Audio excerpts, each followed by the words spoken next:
अस्सलाम वालेकुम रहमतुल्लाहि व बरकातुहू। एक दफ़ा का जिक्र है कि एक गांव के करीब ही एक आस्थाना था किसी पीर का।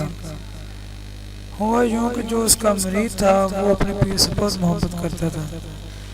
उसकी बीवी इस बात पर चिढ़ती थी। उसने कहा ना वो नमाज पढ़ता है, ना वो हज करने जाता है, ना कोई खैर खाई की बात उससे निकलती है।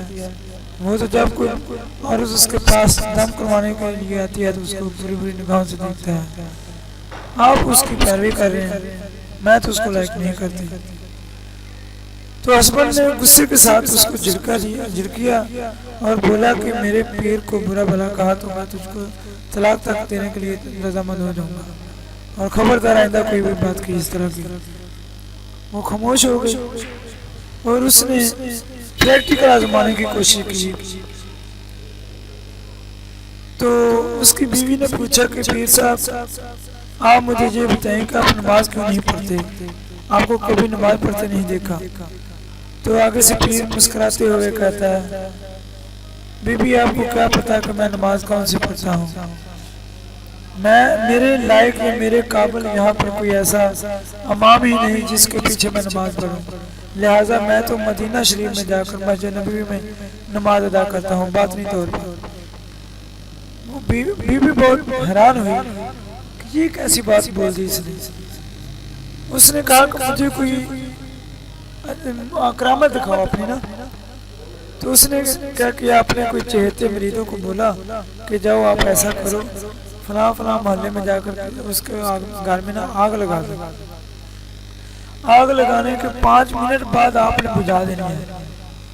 तो वो मरीज गए, उन्होंने जाकर आग लगा दी और पीर साहब के हुक्म के मुताबिक 5 मिनट के बाद उन्होंने आग बुझा दी। जब आग लगी तो पीर साहब ने कहा पानी पानी पानी। मरीजों ने सोचा शायद प्यास लगी इसलिए वो गिलास में पानी लेकर आए। तो उसने गुस्से से बोला कि पानी पीने के लिए नहीं, फलां फलां मोहल्ले में फलां फलां जगह पे घर पे आग लगी हुई है और मैं उसको बुझाने के लिए पानी बोला हूँ और पानी भर भर कर बाल्टियाँ लेकर आओ।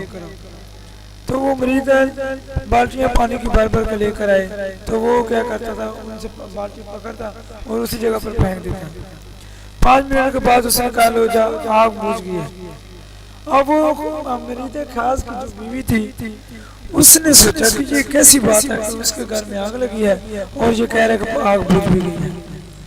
अब उसने पूछा कि इसका प्रैक्टिकल या कोई यकीनी बात कैसे हो सकती है। उसने कहा जाओ जाकर पता कर लो, अगर तो उस घर में आग लगी हो और ठीक 5 मिनट के बाद आग बुझ चुकी हो तो फिर तो मेरा हक बनता है ना कि मैं सच्चा पीर हूँ। उसने बीबी ने जब पता करवाया तो पता चला कि वाकई, जब उसने पता करवाया तो पता चला कि वाकई उस घर में आग लगी थी और ठीक 5 मिनट के बाद बुझ गई थी। तो दरियाफ्त करने पर पता चला कि जी गैबी जगह से कोई पानी आ रहा था और आग को बुझा रहा था। तो वो मरीज की जो बीवी थी वो बड़ी इंटरेस्टेड हो गई कि ये कैसी बात है, ये कैसे हो सकता है। इतने में उसने कहा कि अब मैं इसको प्रैक्टिकल देखती हूँ कि ये कितना काबिल पीर है।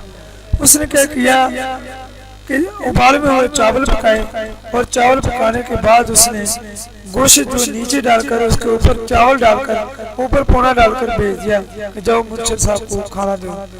जब उस पीर साहब ने ऊपर से वो पोना उतारा तो वो मुझसे अपने मरीज से नाराज होने लगा कि कमबख्त बदबख्त मैं तुझे भस्म कर दूंगा, तू मेरे साथ मजाक करता है, मुझे बहुत सख्त भूख लगी हुई है और आप मुझे उबले हुए चावल लेकर दे रहे हो।